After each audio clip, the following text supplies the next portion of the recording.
block, but in terms of decks that have been around for quite some time, Quest Shaman's probably one of the most powerful that hasn't been adjusted.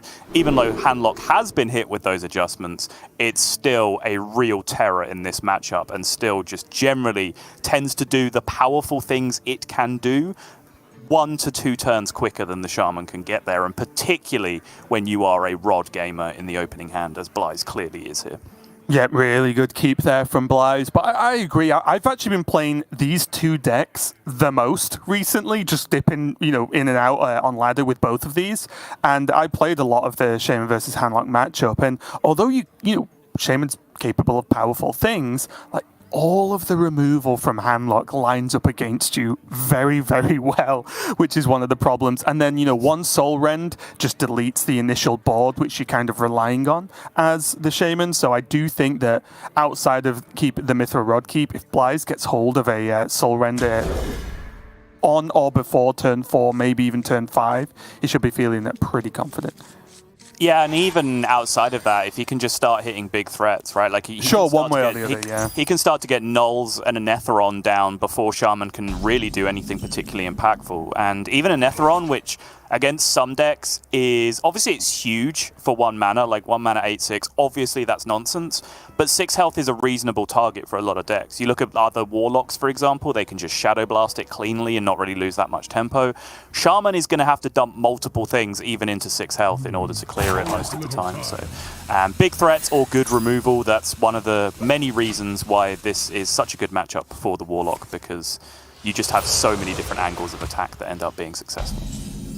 Yeah, already not the best opening so far for Blyze. He does have the Netheron, of course, but it's a long way off, especially if he is planning on equipping that Ruined Rod on 3, which I believe he should do. I'm really looking for a backfire, I imagine, to really boost the power level of the weapon. But Floki on this side, does he have much choice other than trying to just go reasonably aggressive as early as possible and hope Blyze doesn't have the removal that lines up? Yeah, it's interesting because if I saw it correctly, I believe Floki threw away a Diligent Note-Taker from the opening hand, which is something that I was certainly going to consider talking about. I think we saw a wry smile spread across his face there as he drew it back alongside the Lightning Bloom he mulliganed into, which is obviously a huge, huge deal for him here because it does allow him this massive power play. And yes, absolutely, when I talk about how Warlock's threats come online generally a turn or 2 faster, asterisk Lightning Bloom, right? Like that's always the big kicker that can change things in the Shaman favor. It's such a matchup swinger, especially in some of the bad matchups, and you can see here the impact it's having. Blyze having no choice just to continue with the plan and go with the the Rod here and just have to tank this damage for probably a couple of turns at this point.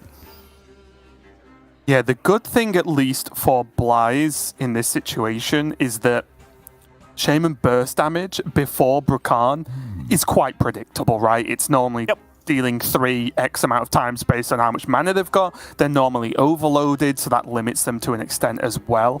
So at least the burst damage is predictable, but Blyze does need some form of removal. I don't think he's truly comfortable taking another big swing from this board, and it doesn't look like he's going to get it. That was Ray's dead. So Cult Neophyte Soul is going to have to do a great job at just making him not die this one turn, and then he has to top deck something strong. This is looking very rough, actually. It really is. It's just too much damage coming through too quickly. And obviously the 1 Rod keep was the dream. Hitting the 2nd Rod when you have 1 Rod already is actually a very, very bad draw because it's essentially -1 card in hand, right? You really want that to be a card draw effect, or you want it to be a removal spell, something that you can use to buy time while you are milking the value out of that Rod. But the second one is just dead in hand, and you're seeing some of the punish here is that Blyze's hand is just a little bit too slow, even with that Rod, against this incredibly fast start from Floki. And I'd even argue a Netheron without the really strong opening hand is also pretty weak, because against Shaman that can play aggressive, that is trying to play aggressive, you are generally using cards to actually remove minions, which means that a Netheron struggles to get to that 10 card slot basically and reduce itself down to 1 mana. So everything's outside of that initial keep on the Rod. It's actually kind of going downhill for Blyze very quickly indeed. Floki has an 11 push here. He has spell damage in hand, a way to draw an overload card, which could be burn, and guidance for next turn. Oh, there's Drain. He can tap, reduce everything down to 1. Down by 1, sorry. Yeah, the tap is free in terms of health cost and gains mana in terms of mana utilization, so absolutely no reason not to do it there in that situation. And he can finally have his first vaguely impactful looking turn of proceedings as he clears up most of this board state now. The Drain Soul was a fantastic draw, allowing him to get in that combination with the Mortal Coil, drops the null, cleans up most of the damage, and now he's got just that little bit of a buffer that he might need, and all of those healing discounts, of course, piling onto that Flesh Giant as well. Yeah, literally that one turn, I imagine, has just made Floki a little bit twitchy now, because it's like, oh, so close. I needed one more free turn to go, because now Floki's seen some healing. As you mentioned, he's, I guess, even on board, but he has to make something work. So this guidance, this maybe even studies and one make after pull him something pretty big out, or he has to convert to the late game. So you have the discovery options. Well, he's going to take both of them, but it's Dunk Tank No Fin. Okay. I was curious. Like, it's such a sketchy option that he even was looking at it, which of course we have established is illegal. You never look at the cards off guidance. But it was a pretty miserable pair. Like the Dunk Tank's okay, right? It's some reach if it really comes down to him needing some reach, but it's a little bit suspect here. I think weirdly enough in this matchup, I've used Dunk Tank the most to actually remove a minion. You know, really? to use it as like minion removal, because it's just a good chunk of damage against the majority of Warlock minions. So Evolving Missiles is kind of interesting. It does limit the Raise Dead pool, or disrupt the Raise Dead pool against Warlock, which is quite nice. Obviously, this Knoll on board can do a lot of work here alongside these Raise Deads if Blyze is able to secure enough health to actually be able to do that. Yeah, let's see where he's going with this. Is he just going to try and get the Giant down? Okay. I didn't know whether there were going to be any sort of trade the Neophyte into Raise Dead shenanigans to play like double Neophyte that turn to really reduce down what Floki can do.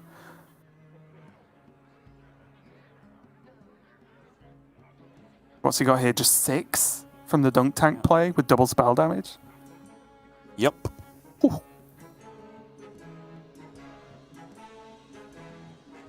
I wonder. His charged call is a 5 cost currently, but nothing that he can fit in there alongside the Dunk Tank anyway that will make for relevant spell damage outs. What do you think of Feral Spirit Novice? Feral Spirit Zapper and then Coin Charge Call this turn just to build a board?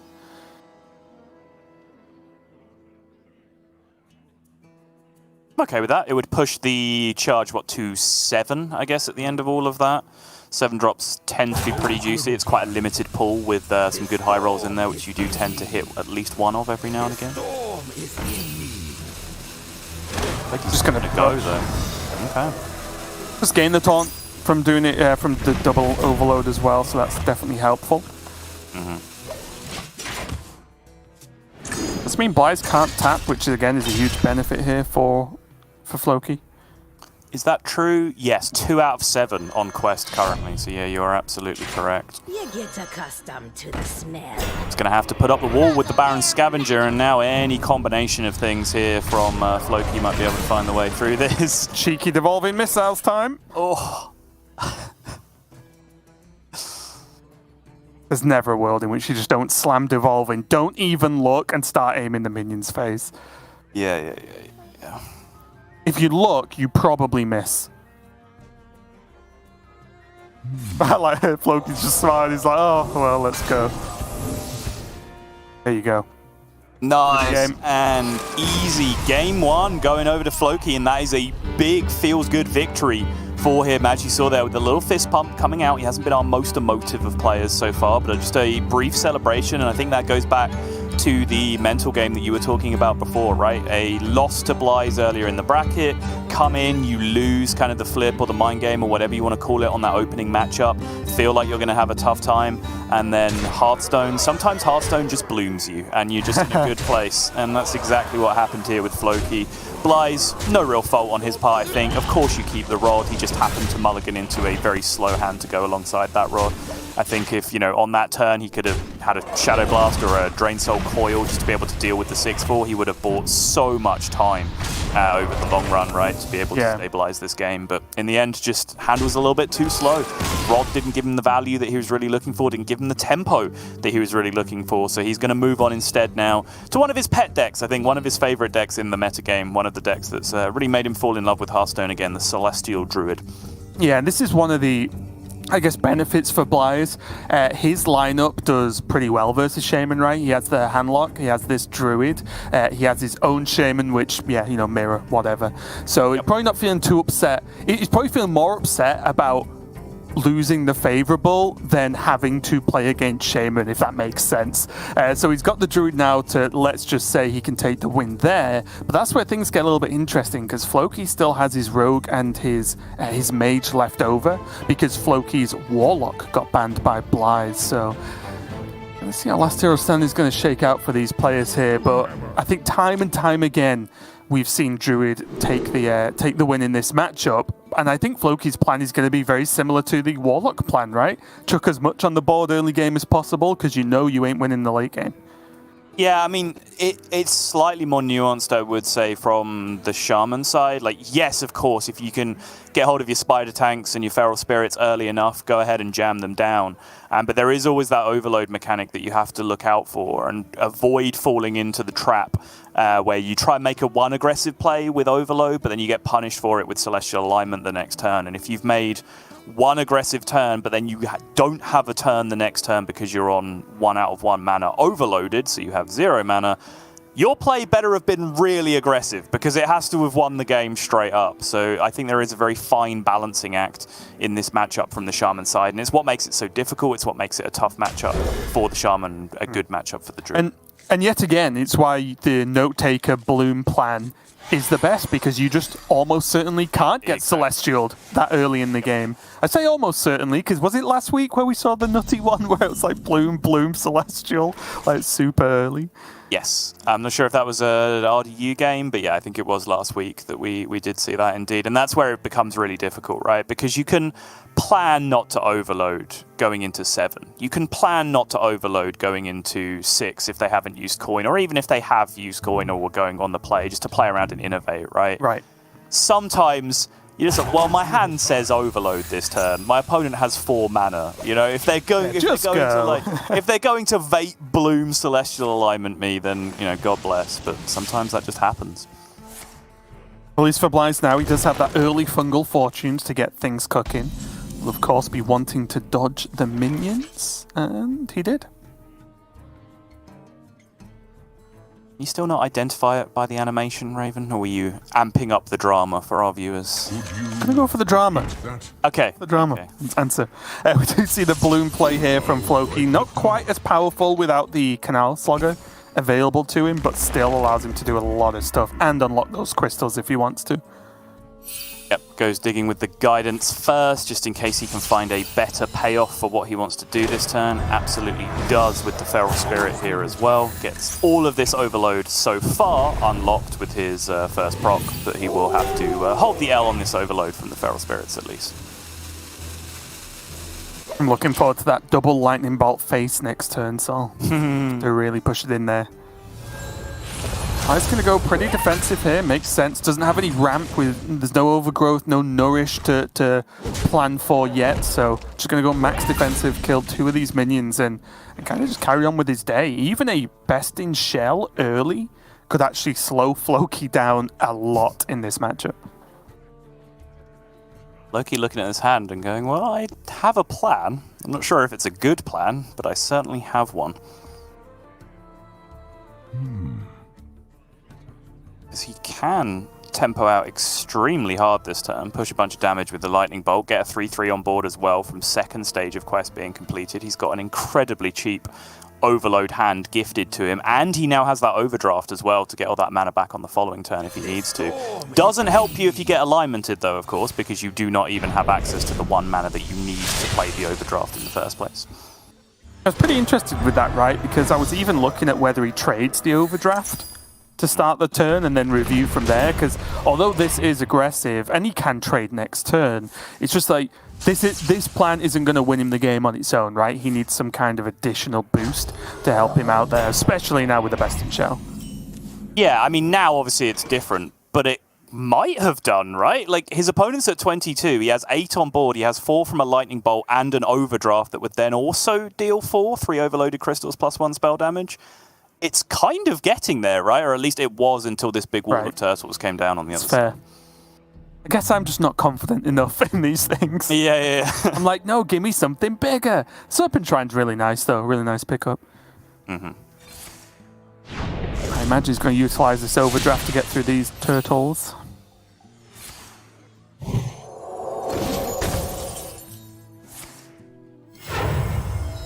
Yeah, it works out perfectly, right? Because he gets the full unlock, and then even though it's overkill for 1, I suppose, in the end with the Serpent Shrine. Gets to value trade as well. Yep. Only drawback is unless he draws a Bloom, he won't be able to Brakan next turn.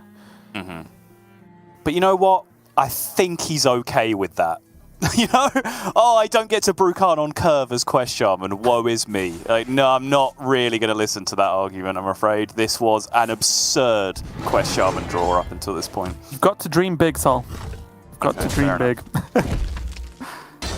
What's it now? 6-8 damage here. Perpetual not going to cut it, so that's just going to be a hero power pass turn, I imagine. But even so, even if Blyze gets Celestial this turn, he is just dead, so he needs to pull something else out of the bag. Solar body with the Vate, yeah, looks like what he's going to go for. Does make some sense. Try and get a wall in play here to play around this. Brakan and Perpetual Flame will clear this up, but it is going to be a big price to pay, for sure. Actually, it's not, because you just get to hit face with your minions and win the game. Never mind. Yeah. He makes 1 trade first, though, right? Is it better to make 1 trade than like 50-50? I suppose so. Yeah, that's probably fair. If the first one goes off, guarantees stops, then the second one goes off and you have a 50-50, at which point you'd still have to trade a minion at the end of it anyway. Yeah, does make sense to do it this way. Go for it. If he hits the 6-3 first, which it looks like he did because he locked attacks in, it's going to line up pretty well, and Floki's all out of nowhere. Well, it doesn't matter at that point, right? Because even if you hit the other one first, it then recasts. And you are right. You are right. Range, I was focused on the dream bit, but yeah, you are right, of course, because the secondary cast will hit either one, right? Exactly. So at that point, you guaranteed the outcome of 6 to face with a 7/7 on board supporting the rest of it. And as I said, at that point, you just hit face with your minions, you win the game. There's no one draw in Bly's deck at that point that will allow him to get out of it.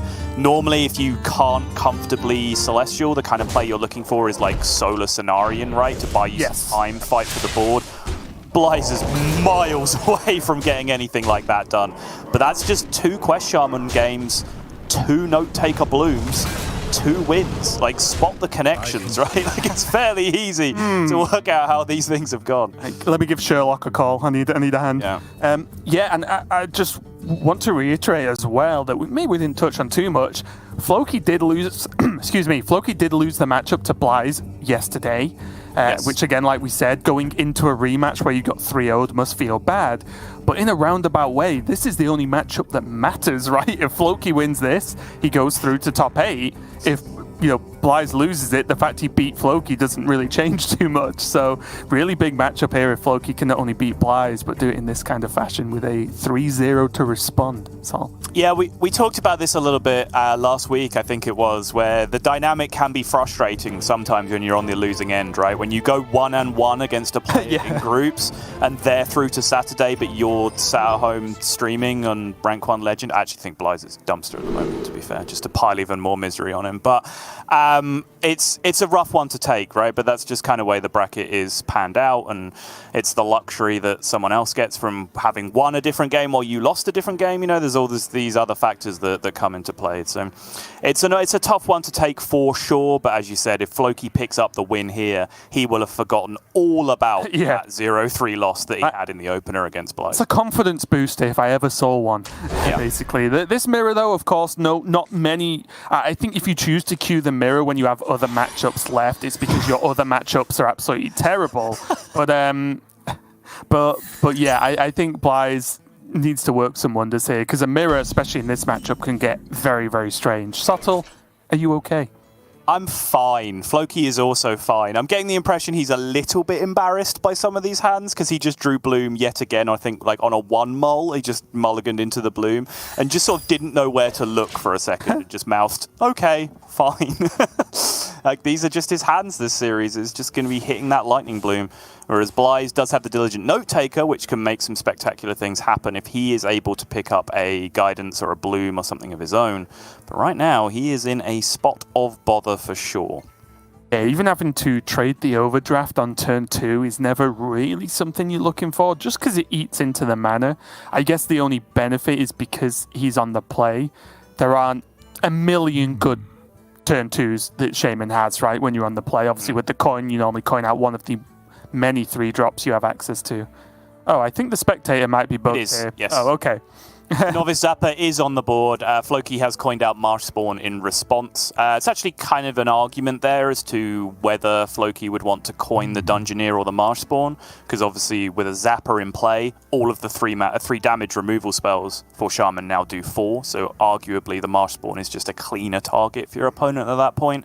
But he's going with the make him have it approach, just playing the bigger minion with the Marsh Spawn and making sure he gets that value out of the coin. Picks up a Lightning Bolt from his Marsh Spawn Discover. But yes, hopefully we can get the spectator issue fixed for you, but I will try and keep you updated with radio casting. Radio cast with Sodom. Indeed. Lightning Bolt does come down. xBlyzes' turn is over. He Lightning Bolted the 3-4, and it's back to Floki, as you may expect. xBlyzes makes things nice and easy. Floki now probably just continuing his curve with the other 3-mana option he had. He has picked up a Feral Spirit along the way that you don't currently see in his hand. So it's the choice between the Primal Dungeoneer, which you know he has, and the Feral Spirit that you don't at the moment. I can't really help, Saul. I'm sorry. I've not got the game up. I've got nothing left. I've got nothing left. He does, of course, have that Bloom as well, which makes things fairly interesting. He is on 0 out of 3 Overload, so he could also actually choose to triple Overload this turn with like Zapper, Bloom, Feral Spirit, something along those lines, or Perpetual Flame, Bloom, and something else to triple Overload in one turn. But in the end, takes it nice and easy, going with the Primal Dungeoneer. Losing a little bit of tempo here overall to xBlyzes, who is significantly ahead on the board at this point, but is accruing a lot of value. Picked up a Guidance as well. I wonder. xBlyzes' hand looks like it's correct, so I can say he's through Charge Call. He's got a Torrent. That's my input, Saul. Outside of that, I'm done. I'm sorry. Floki going to continue to open his boxes now. Starting to overload for the first time in the game as well. Rips his Guidance.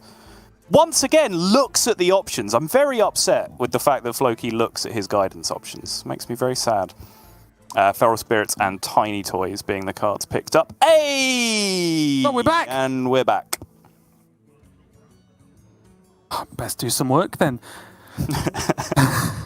Yeah, I'll just take the next 5 minutes off, all right? Over to you. Wait a minute. I don't have context anymore.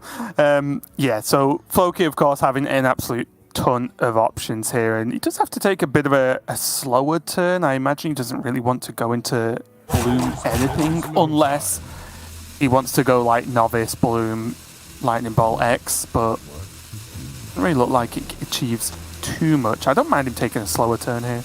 Although, I'll be honest, I'm not sure what quest point he's on right now. He's on 1 out of 3 right now. Okay. So I was thinking about maybe Novice Lightning Bolt or Novice Flame just to be able to answer the 3-4, but it's just so mana inefficient, right? You don't do anything with the unlock. You're even floating mana this turn on top of that as well. Like, it's just a ugly looking play overall, so takes it a bit slower. Of course, he's expecting these Feral Spirits to get gobbled up, but he's going to offset this with his catch-up turn next turn with spell damage, Perpetual Flame, I imagine would be his plan, getting that full unlock coming out. No trade means that he does need the spell damage if he wants to guarantee it, at least at this second in time, with the Marsh one not actually trading away.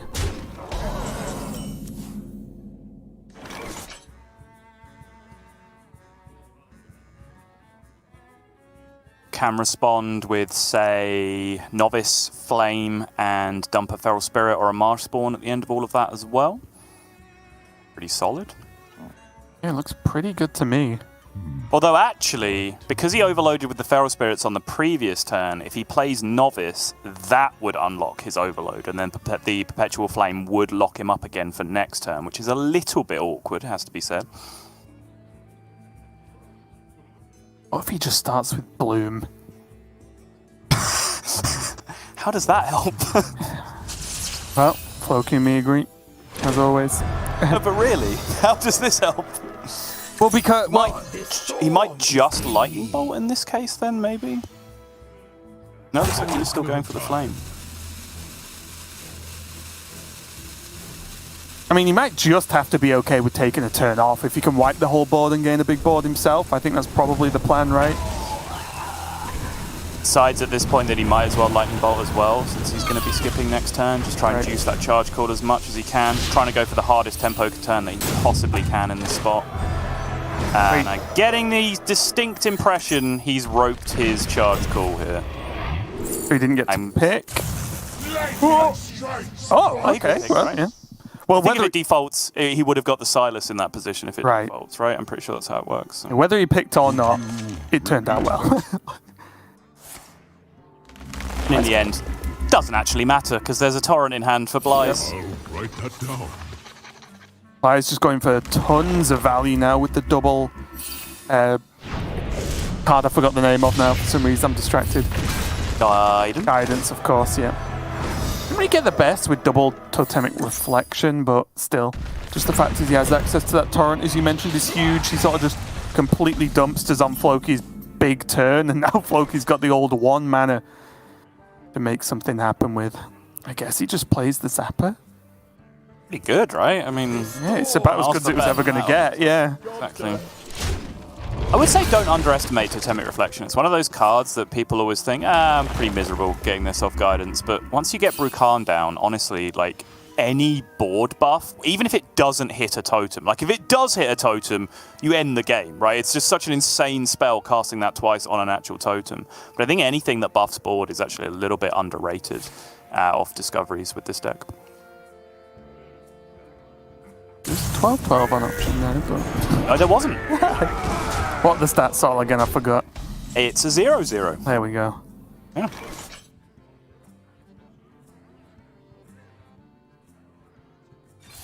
Oh, he can Guidance Brukan this turn? Do you think he just does it? I think so, right? I think he has to. Gets Torrent for 1 as well next turn. That's pretty huge because he cast the Guidance this turn. Yeah. High potential for next turn this way, and he does get to be the first player playing the Brukan, which is a very big deal. He's behind on every other observable metric, but that is at least something for Floki here. Wait, was Blyze a Lightning Bolt away from lethal that turn? Yeah. It's real close, right? Yeah. 7 twice, 16, yeah. He was a Lightning Bolt away from lethal. The elements unbound. Good thing here, though, for Blyze, as much as Floki felt safe playing his Brukan into this, Blyze feels even more safe, right? More health, taunt minion, more board, so on, so...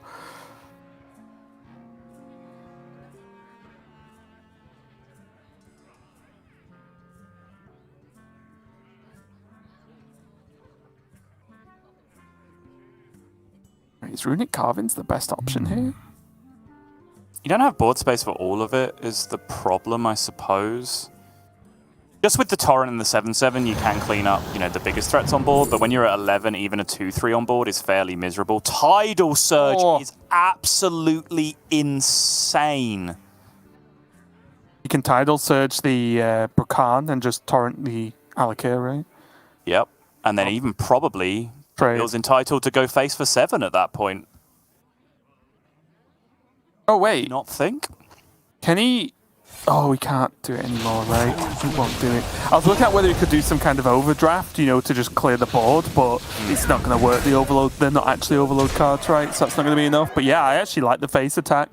I think asking or telling Blyze that he needs to do 17 from hand is a big ask. Completely agree. Again, this is where things do get scary, but this is the problem with playing against Shaman at this stage of the game, right? Some matchups don't really worry about progressing to this point, right? But in the matchups that do, what do you play around? You know, like, answer nothing, really, because how can you have any idea what's going on in Bly's hand? Like, 2 of those cards are from his deck out of the 7 that he has in hand. It's just not something that you can reasonably plan around. So obviously leaving a minion up, that's very, very scary if they have board buffs. But trading is very scary if they have damage from hand, because suddenly you're just miles behind in the race, right, by not having done 7 damage to face. So it's so incredibly difficult to know what to do in situations like this.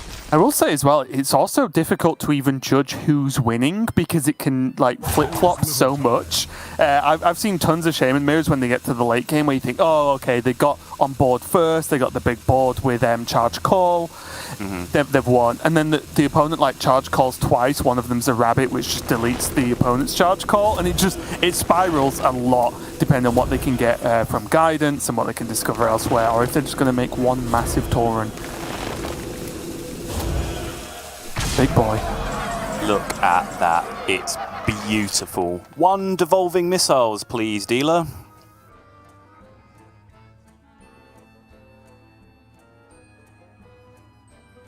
No way he's overloading enough this turn, right, to be able to deal with it with the overdraft? I can't imagine so. What if you just runic carvings here? You don't pick the ones, see? Could. Can still do that, right? You only need 6 board spaces. Yeah. Be able to kill it. I think it's worth going for the devolving missiles out first, because the devolving missiles out was just nuts there, right? Absolutely. Oh, is well, go for it again though. Surely not. I mean, does this feel like winning, making this play? I'm really not sure. Feels like one of my favorite things, Sol, and that's not losing yet. Okay. You might also just be gambling on the fact that the spells that Blyze has just aren't that great at actually finishing the game. We know that might not necessarily be the case here with the Lightning Storm and Overdraft giving Blyze the win, but I think Floki just had to do something, right? I think if he tried to roll for devolving again and whiff, he just dies in a lot of outcomes, so you have to make a try and hope the damage wasn't there. Obviously, the devolving out doesn't play around damage breakpoints from your opponent. Nothing changes. Floki would have died there in exactly the same spot. I just wonder maybe what it's worth to be able to play Feral Spirits as well instead of the runic carvings, right? If you hit one maker, go devolving missiles, and you can play Feral Spirits. And at least then, if your opponent doesn't have the damage, you're probably just winning board forever from that point. And maybe that picks you up a worthwhile amount of percentage points to take the outcome from the 1 mana spell. It's a tough spot for sure.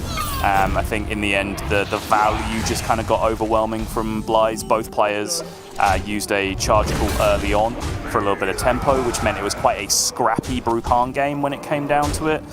Floki did hit the absolute nuts out to even make it this far into the game with that Tidal Surge coming off the Masterspawn Discover. But in the end, that double guidance that Blyze had hit a little bit earlier in the game, even though, as you were saying, they were kind of mediocre cards, it's just enough. Like, it's enough cards. Just get there when you're in Brukan, because you'll be hard pressed to show me an example of a spell in Hearthstone that's so bad that if you cast it twice, it's not efficient for its mana cost, right?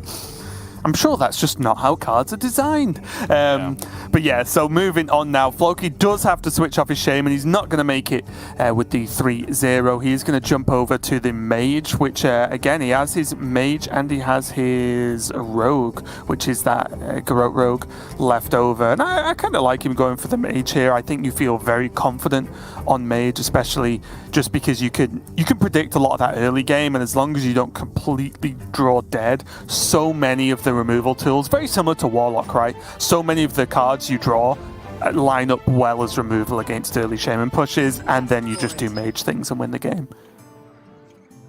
Mage things, indeed. It's, again, one of the matchups that we really saw being a big part of the counter lineups that was so successful last week. I know you were talking about it in the curve, myself and TJ were talking about it in hot takes as well, that it really felt like the people who just went with the best deck strategy did not end up performing very well, and it was the counter decks that really had a huge impact overall. And I know even during the broadcast you were pointing out repeatedly how well Mage was performing overall, and I think it's just because of those couple of key matchups in the metagame that are very expected, and I think it does make Mage a very reasonable bring to Last Hero Standing for exactly the purpose of this counter queue. We'll see how it pays off for him in this game. If Floki wins, he does go on till tomorrow and gets that top 8 spot. But he still has to beat xBlyzes, even though xBlyzes looks like he's been pinned into a bit of a corner here. We just saw Shaman take some pretty incredible wins that they don't normally take, so he's by no means out of it. Bit of a rough choice here from Floki as well. The hot streak when he already has one is probably overkill. Maybe it's just evocation to just fish for other stuff. Not now, of course, but... Yeah, I mean, depending on how confident you are that you're going to be able to prevent damage, it might also be rigged fair game for the same reason, right? That also fishes for other stuff. It would also be a particularly awkward secret. It's rare that a secret is secret against Mage these days, but that's a blank secret with no spell school, while the secret was already ticked as well. So it could be any of the arcane secrets as well as any of the ones with no tag, which would have made it a little bit tricky to play around. But obviously, as soon as xBlyzes plays a minion this turn, that becomes a pretty significant problem for Floki. So probably too ambitious in the long run. Just goes with the evocation instead.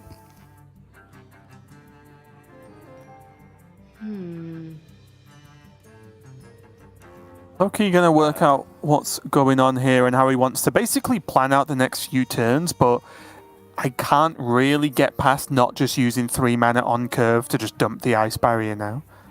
Yeah, so he has some weird options here, right, where he can go Ice Barrier right now to hit Frost, and then next turn he can play Hot Streak to hit Fire, complete stage 1 of the quest, and then hit Evocation to hit Arcane. And then obviously if there's another fire spell in however many evocation spells he's going to get at that point, 5 or so, he can retain the discount from the hot streak to get another fire spell up, and potentially turbo through quest stage 2 next turn as well, which could be pretty clutch. Yeah, and it leaves the, not killing the 3/3 this turn. Yes, Shaman's probably creating minions anyway, but it just gives him more options to blast through the quest, right? More targets for Brain Freeze, and maybe even just first flame and stuff like that to just chip away. So I do like this a lot. I think you do it, right? It's got to be worth the risk. I really like this play. It's a cute little play that I haven't really seen before from Quest Mage. Really for a start, I think you definitely hold Flurry till turn 5 anyway, so what else is he even going to do this turn if not that? Right. There will be 6 spells in the end from the evocation, if he does want to go for it. Could choose now to go Primordial Studies instead, because he has the Cram Session available, which is kind of interesting. He's a little bit low on card draw overall. It's close, right? You can see him. You can see him considering it. I do think it's a pretty close consideration this turn. It's weird as well because he could go Brain Freeze first for 1 more spell but 1 less mana. True. You can choose to do that with the Flurry instead. Okay. Oh, those will do nicely. Fireball Face.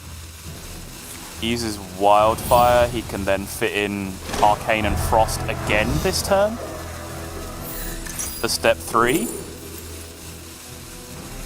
And there's Fire. And there's Fire. Okay. Alright, he uses the Crown Session instead. Probably the more responsible thing to do, just take 1 more real card. It's not like completing the quest 1 turn faster is really going to accelerate him here anyway, because the big choke point with how fast he's gone here is just going to be playing Dawngrasp for 5, right? That's going to be the big problem, so I think just planning out using the cards as efficiently as possible is probably sensible.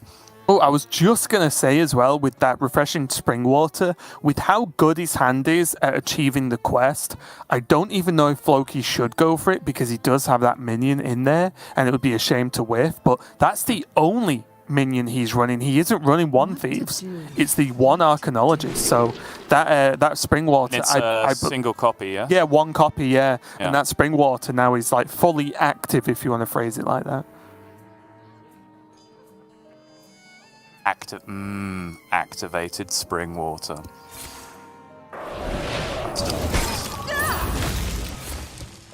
Expensive too. Yes.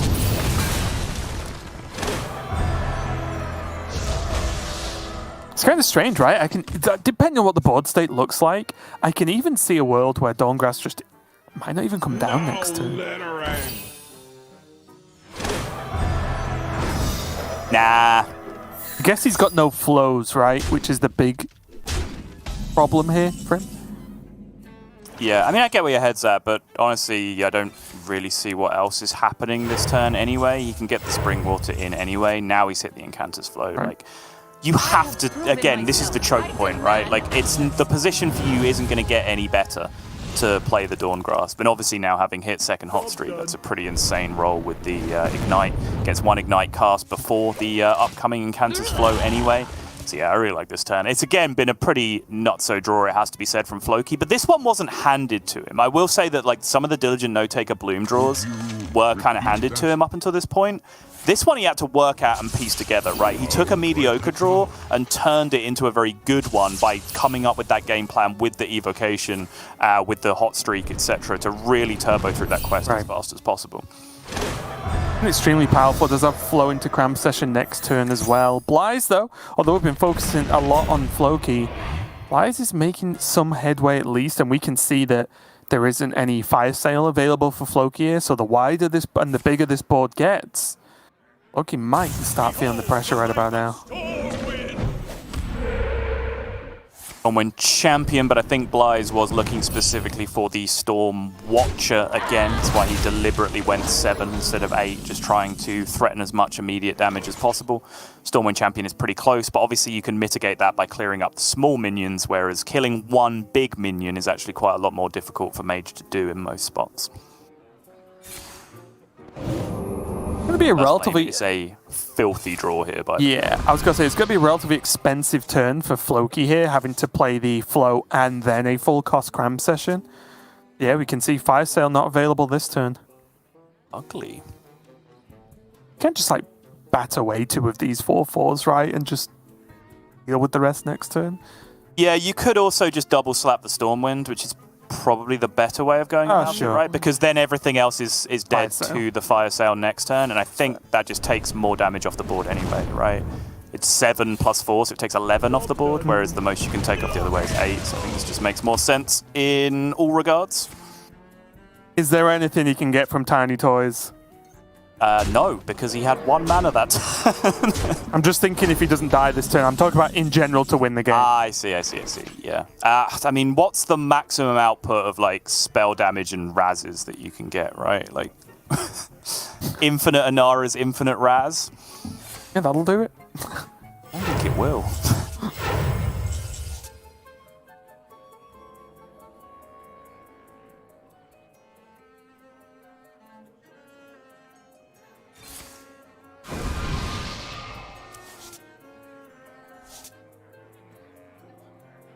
You start double checking numbers to see if it's just lethal on a turn like this. I think he is just a little bit short. Again, if it was double flowed, if the deck was double flowed, then we could have a much more serious conversation. Yeah, or even if he had hot streaks remaining, right? Because I think he's used both natural ones at this point. Just going to be do everything in the correct order, make sure all the card draw is happening first, but xBlyzes is just waiting for the miserable news that he is going to get this board smacked by a Fire Sale before he concedes.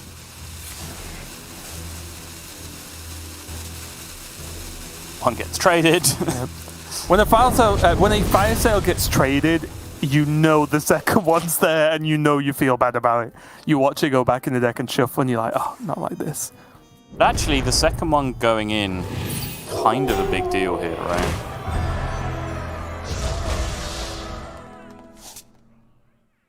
It means that maybe xBlyzes feels slightly more comfortable about being able to stick a board with the second Fire Sale back in the deck. It's ambitious, for sure, but... It has to be lethal, right? You can play 2 fireballs, 2 ignites, and a ruined orb with spell damage. Yep. Looks good enough to me, Sottle. And it looks good enough to Floki as he insta-locked it in. He would have pre-counted the damage, I believe. Yeah, Blyze might have conceded, but we see there the cheer from Floki. A huge win for him there. And a really good recovery as well. He took a 3-0 loss versus Blyze earlier on in the group. Gets the victory, gets to move on to that top 8. And a nice, relatively quick day done for him here, Sol, as he gets to just say, right, that's me done. I'm going to prep for tomorrow, that top 8, and maybe cash in a lot more points this weekend. I'm sure a good feeling for him as well, picking up the reverse win against Blyze, who beat him in the opener. But also, you know, when I talk about how maybe Floki doesn't get the attention he deserves because of how he's been eclipsed by the achievements of other players, Blyze is one of the guilty parties there. Not that it's anything to do with, you know, it's not his fault in any way. But when you look at their respective player cards that we showed at the beginning, right? We talk about, well, Blyze won back-to-back Masters tours. Wow, insane. And then Floki's card comes up. It was like top 4 in this Masters tour, top 8 in this Masters tour. Those were back-to-back Masters tours as well. And Floki made top 8 in both of them. But no one talks about it because the level of what like an outstanding Hearthstone achievement has become has been, you know, so skewed by the likes of Gabby and Blyze and so on that it's hard to celebrate those achievements as much as we absolutely should do. So Floki picking up a win over one of his oppressors here, let's say, and he now exits the group with one of those other outstanding performers, with Gabby going out in winners. So incredibly strong group there overall, because the player that we